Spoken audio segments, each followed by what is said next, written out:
A lot of people think the impeachment investigation in the House of Representatives looks like something out of CSI.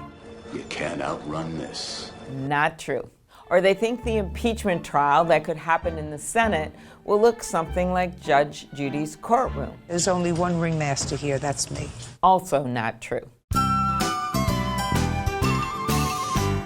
First, let's start with some history. When our founders were drafting the Constitution, they believed in checks and balances. They created 3 equal branches of government: executive, legislative, and judicial.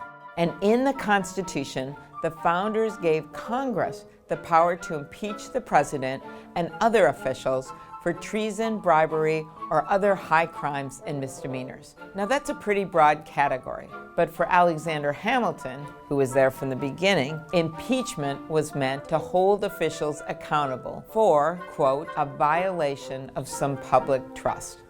Those were his words, and remember them: public trust. And James Madison basically said that he was afraid that a president could pervert his administration and basically betray the trust of the American people to a foreign power. As if that could ever happen. But 232 years later, in 2010, I actually participated as a senator in an impeachment trial. It wasn't of a president, it was of Louisiana federal judge Thomas Porteous. He was impeached by the House over corruption allegations. In the Senate, we heard testimony ranging from the details of bankruptcy law to allegations that lawyers paid for part of a Las Vegas bachelor party for one of the judge's sons. Basically, he was making judicial rulings for favor. He got cash, he made rulings, and he got found out. Ultimately, he was found guilty by the Senate and removed from office. So how does this all work? The Constitution gives the House of Representatives the sole power of impeachment.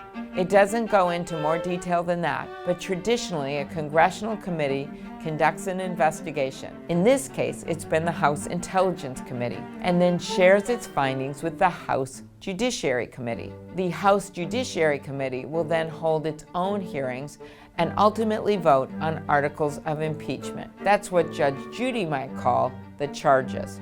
If a majority of the committee votes for the articles of impeachment, then they go to the full House of Representatives for a vote.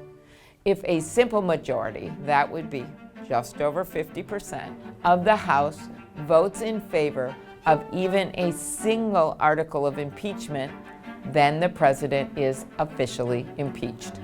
But the impeachment articles aren't the end of it. That just means that now you go to trial. The impeached official, whether it be a judge or a president, stays in office while the trial is being held in the Senate. The Constitution gives the Senate the sole power to try all impeachments.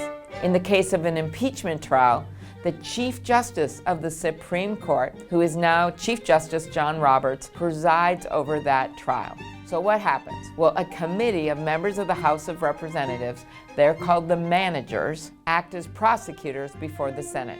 They bring the case to the United States Senate. During the trial, we, the senators, listen to the testimony and evidence from both sides, and then we vote.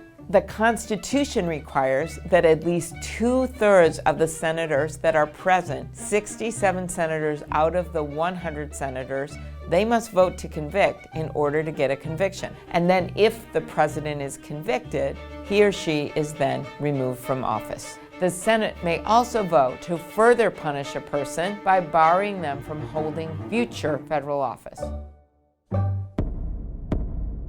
Earlier we talked about 2 words, public trust. That's what these proceedings are all about. So in the next few weeks, I plan to uphold my constitutional duty and my commitment to protecting our democracy and our great nation. Then you have to ask yourself, did the president violate our trust? Because while the senators may be the jurors sitting in those chairs, we represent you. So watch, listen, and make your voice heard.